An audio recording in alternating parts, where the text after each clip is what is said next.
Assalamualaikum warahmatullahi wabarakatuh.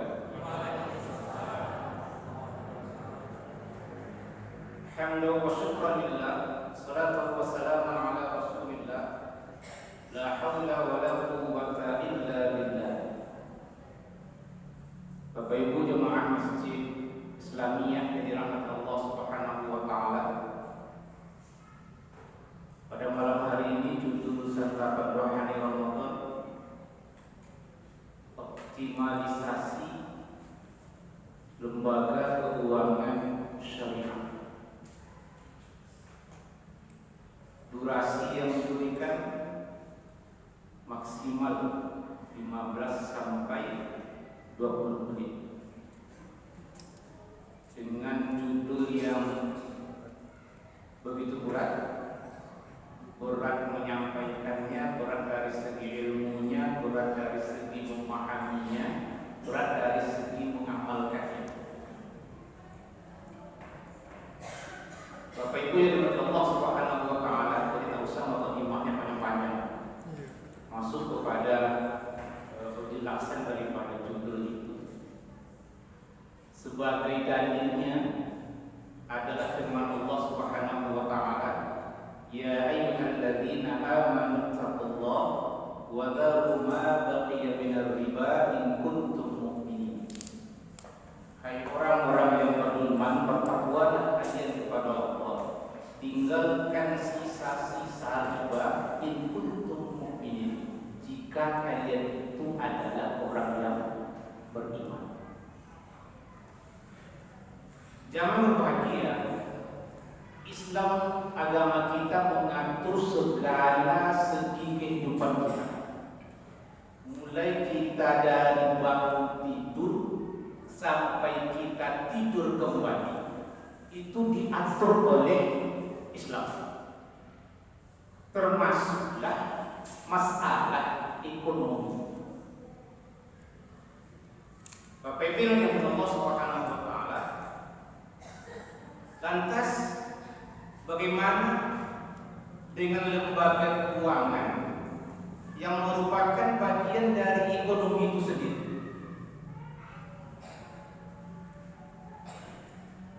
Bukankah di zaman Rasulullah SAW belum ada yang namanya lembaga keuangan? Pada masa Nabi dulu tidak ada bank, belum ada lagi yang namanya koperasi, belum ada lagi yang namanya lembaga keuangan mikro dan lain sebagainya. Lantas bagaimana Islam memandang kelembagaan keuangan atau kelembagaan perbankan itu sendiri? Ini yang masalah yang mesti kita sampaikan.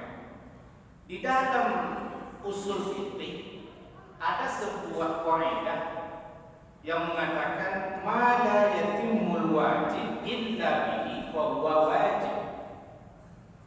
Sesuatu yang tidak sempurna wajib kecuali dengannya, maka dia menjadi wajib.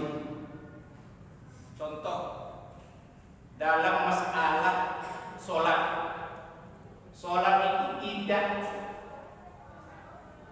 sempurna kalau tidak diawali atau tidak dilakukan yang namanya wudu.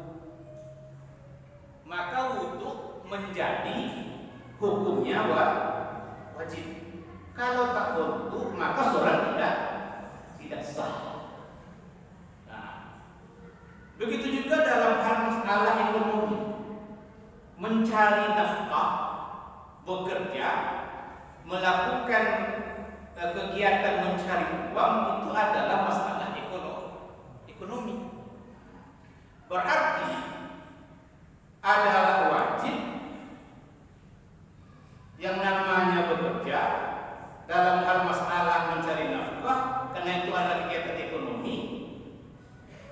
Kemudian kita lihat pada zaman modern sekarang ini, perekonomian itu tidak berjalan tanpa adanya lembaga keuangan atau lembaga perbankan.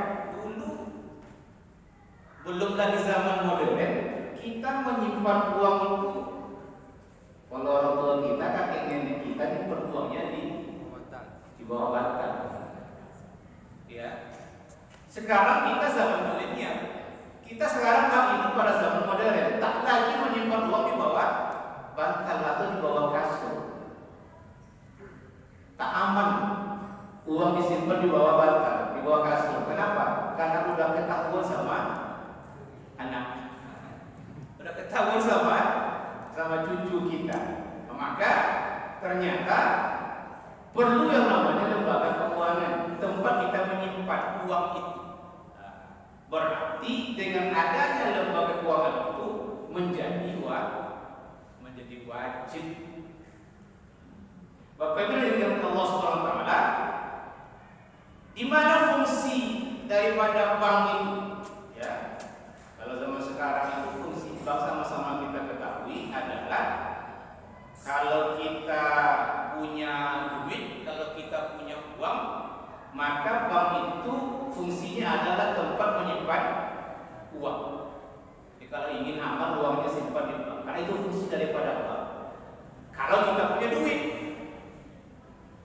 kalau kita tak punya duit, kita butuh juga dengan bank. Berarti ketika itu kita mau pinjam ke bank, karena kita mau hidup juga. Dalam hal ternyata kita mau buka usaha, maka kita pinjam ke bank.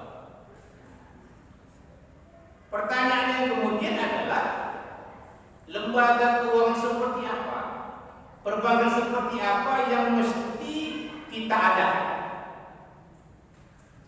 Maka jawabannya adalah lembaga keuangan, lembaga perbankan yang sesuai dengan prinsip agama kita, prinsip syariah. Setidaknya ada 6 rambu yang menjadi batas larangan daripada lembaga keuangan atau lembaga perbankan ini. Apa yang mesti dihindari? Yang pertama, perbankan itu mesti menghindari yang namanya maisir. Maisir itu judi. Kalau bahasa psikologi itu spekulasi. Wah, keren bahasanya. Menghindari yang namanya perjudian itu spekulasi. Kemudian yang kedua adalah batil. Mesti dihindari. Apa itu batil? Transaksi yang tidak sah secara hukum, tidak sah secara syar'i. Yang ketiga adalah haram. Menghindari yang namanya transaksi haram. Haram zatnya atau haram selain daripada zat. Yang keempat adalah zalim. Mesti dihindari. Apa itu zalim? Transaksi yang tidak adil, yang merugikan salah satu dari dua pihak. Yang kelima adalah riba. Apa itu riba? Transaksi yang mengandung riba. Nanti kita jelaskan yang namanya riba itu apa. Yang kelima, yang keenam adalah dihindari yang namanya transaksi gharar. Gharar itu adalah transaksi yang tak jelas. Di situ ada unsur tipuan. Bapak Ibu yang dirahmati Allah Subhanahu wa taala, alasan yang paling mendasar mesti lahirnya yang namanya bank syariah itu adalah karena ada perintah Allah Subhanahu wa taala, ada perintah Rasul bahwa kita ini mesti menghindari yang namanya riba. Ya. Dalam firman Allah tadi yang saya bacakan di awal, hai orang-orang yang beriman, bertakwalah kalian kepada Allah, wadaru ma baqiya minar riba. Tinggalkan yang namanya sisa-sisa riba itu. In kuntum mu'minin, jika ada kalian itu adalah orang yang beriman. Berdasarkan firman Allah Subhanahu wa taala dalam surah Al-Baqarah 275, 278, 279, maka keluarlah fatwa MUI nomor 1 tahun 2004, ya, tahun 2004, bahwa yang namanya produk perbankan di samping syariah namanya konvensional, produk daripada bank konvensional itu menerapkan sistem bunga, maka itu dikategorikan kepada sama dengan riba.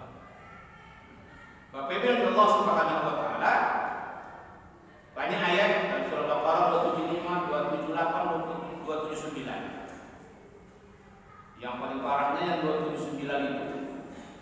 Orang yang masih juga melakukan yang namanya transaksi riba itu akan diperangi oleh Allah Subhanahu wa taala.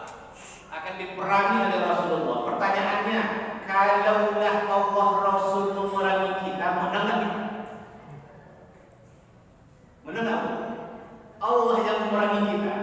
Jawabannya pasti takkan menang. Jangan berbahagia. Sekarang kita jelaskan yang namanya riba. Apa itu riba? Riba itu adalah ziyadah, adalah tambahan. Tambahan dari mana? Tambahan dari pokok pinjaman. Ya, kita menyimpan uang di bank. Ya, itu artinya apa? Kita memberikan pinjaman kepada bank. Kita punya duit, kita nabung di bank, berarti kita minjamkan uang kita ke bank. Maka pihak bank memberikan tambahan. Tambahan itulah disebut dengan bunga atas dari uang yang kita pinjamkan ke bank. Jadi kalau kita nabung di bank itu kita pinjamkan uang ke bank, maka pihak bank akan memberikan tambahan. Tambahan itu disebut dengan bunga. Di sisi lain, kita bukan mau nabung di bank, kita bukan pinjamkan uang ke bank, tapi kita pihak yang meminjamkan uang ke pihak bank. Kita pinjam duit di bank, mau buka usaha, kemudian kita diberikan oleh pihak bank itu dalam bentuk kredit, lalu kita bayar tambahan. Tambahan itulah yang disebut dengan bunga. Bapak Ibu yang dirahmati Allah Subhanahu wa taala, dengan demikian bank dan nasabah kita menjadi kreditur, menjadi debitur ribawi yang itu sama-sama dilaknat oleh Allah dan Rasulnya. Kenapa? Karena kita sama-sama mendapatkan bunga. Kita nabung di bank dapat bunga, kita pinjam uang ke bank dapat bunga juga. Maka itu disebut dengan riba, dan itu dilaknat oleh Allah dan Rasulnya. Lalu, ini kan apa solusinya dari transaksi ribawi itu? Bagaimana kaum muslimin melakukan transaksi keuangan yang mesti bebas dari riba? Ternyata Allah Subhanahu wa taala memberikan solusi. Apa solusinya? Solusinya adalah pada zaman sekarang lembaga keuangan syariah atau perbankan syariah. Jadi bank syariah itu lahir Bapak Ibu adalah untuk mengajak kita supaya kita ini mesti hijrah. Kita mesti pindah dari transaksi ribawi kepada transaksi syar'i. Jadi bank syariah hadir dalam rangka untuk menghindarkan kita dari yang namanya bunga, yang namanya riba. Yang itu ternyata memang ada di lembaga keuangan atau lembaga perbankan konvensional. Bank konvensional, bank syariah itu sama-sama mencari profit, sama-sama mencari apa namanya, itu kan berbisnis Pak, otomatis mencari untung, mencari laba. Hanya saja bank konvensional itu mendapatkan laba dari instrumen bunga, dan bunga itu ternyata diharamkan oleh agama. Kalau bank syariah itu mendapatkan laba dari yang dihalalkan oleh agama. Bapak Ibu dari Allah Subhanahu wa taala, kemudian apa yang menjadi pengganti? Kan ada pengganti. Apa pengganti instrumen bunga itu oleh pihak bank syariah dalam rangka untuk mendapatkan laba, dalam rangka untuk mendapatkan profit? Setiap apa yang Allah haramkan dalam Al-Quran, ternyata di situ Allah sediakan solusinya bagi umat manusia. Apa solusinya? Salah satunya adalah transaksi jual beli. Itulah dalam firman Allah dikatakan, wa ahallallahu al-bai'a wa harrama riba. Allah halalkan jual beli, Allah haramkan yang namanya riba. Yang dilakukan oleh bank syariah itu adalah transaksi jual beli, yakni jual beli secara cicilan atau yang disebut dengan non tunai. Salah satu yang membedakan antara bank konvensional dengan bank syariah itu adalah dari sisi penerapan akadnya. Kalau di bank konvensional, akad transaksinya itu adalah pinjam meminjam uang dengan kelebihan, dengan tambahan, dengan bunga yang itu ternyata diharapkan oleh agama. Maka bank syariah akadnya adalah sebagai pengganti bunga. Itu ada namanya akad. Yang pertama namanya akad jual beli atau yang dikenal dengan istilah murabahah. Yang kedua namanya akad sewa menyewa, akad upah mengupah yang dikenal dengan istilah ijarah. Yang ketiga adalah akad kongsi, akad kerjasama bagi hasil yang kita kenal dengan istilah mudharabah dan musyawarah.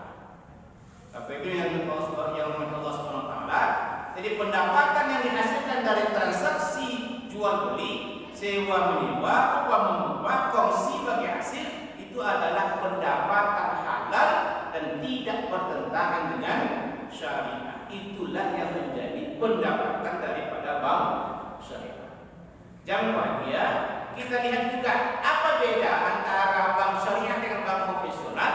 Ternyata di bank syariah ada namanya Dewan Pengawas Syariah atau yang disingkat dengan DPS. Dan itu ternyata DPS itu adalah perpanjang tangan dari Dewan Syariah Nasional yang ada di Majelis Ulama Indonesia Pusat. Apa tugas daripada Dewan Pengawas Syariah itu? Adalah mengawasi bahwa produk operasional daripada bank syariah itu mesti sesuai dengan prinsip syariah. Makanya Bapak Ibu, bank syariah itu tidak boleh menyalurkan pembiayaan yang tidak sesuai dengan syariah Islam. Apa contohnya? Pihak bank syariah tidak boleh memberikan pinjaman uang kepada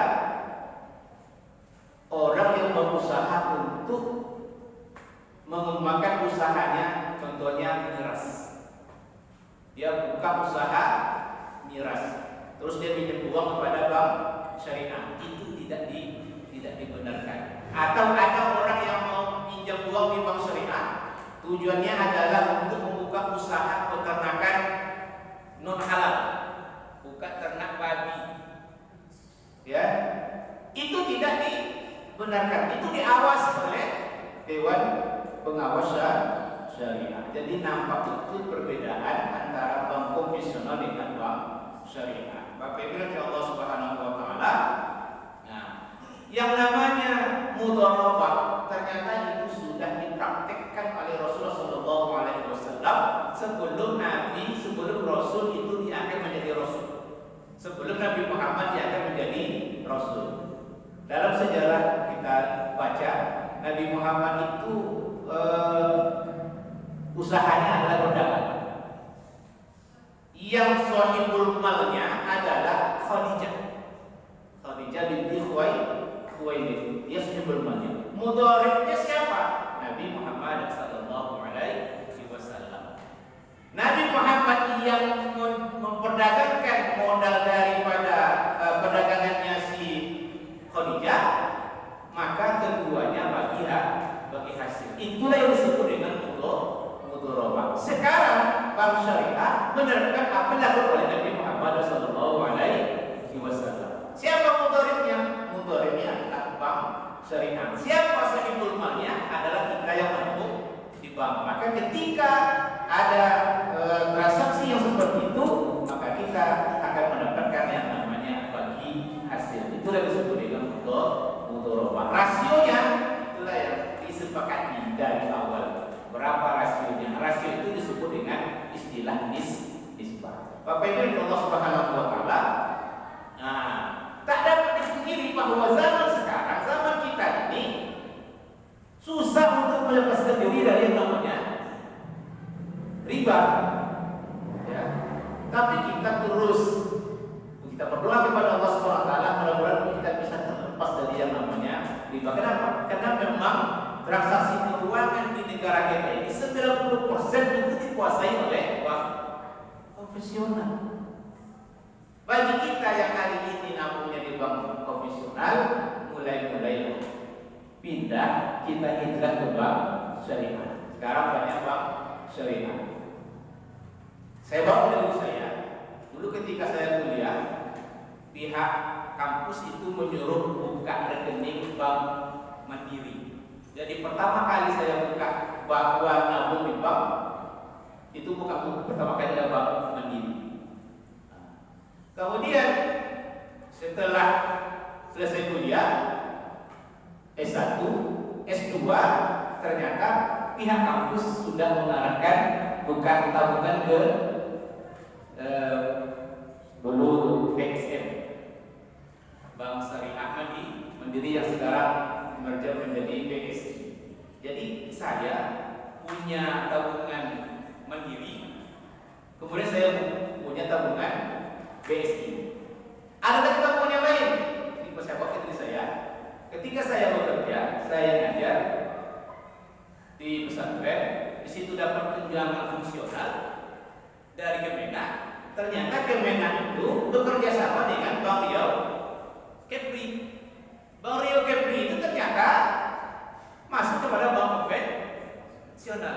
Barulah akhir-akhir ini, insya Allah, Bank Riau Kepri itu akan menuju ke syariah.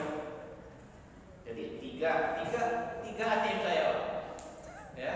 Mandiri yang punya, Bank Syariah Mandiri atau sekarang macam KBC punya, di Bank Riau juga punya.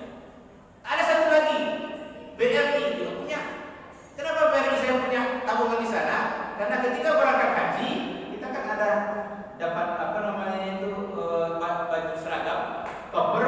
Ternyata pihak Kemenak itu kerjasamanya dengan BRI. Buka lagi tabungan di BRI. Jadi semuanya buka. Maka sampai hari ini yang paling banyak saldo saya itu di antara banyak bank itu adalah di BSI. Saya berusaha untuk nabungnya di BSI. Kenapa? Karena disitulah kita mengarah kepada syariah. Jadi saya mengajak, andaikan terwujud, ya, kita berdoa kepada Allah yang namanya Bank Riau Kepri menuju syariah, insya Allah tak lama lagi maka mari kita menjadi nasabah daripada Bank Riau Kepri syariah.